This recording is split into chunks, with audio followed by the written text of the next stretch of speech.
Guys, ani ning resulta ba? Buntag sa do magkapi ka. Oh. Napay imong ko na imong mga customer, mga guiso. Naa. Giton sa plato. Di apay usa sa ubos nagpaabot.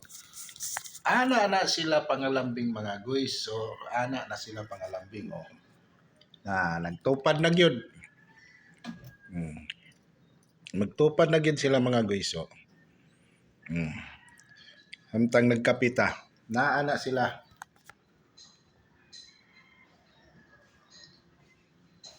Pero may magsunod-sunod ato ko sa kwarto, musunod sa kwarto, ato ko CR, musunod CR. Pag daot naman paglagkoan na dito kay Jay. Ton mga guys. Apay sa mga guys oh. Pastilan.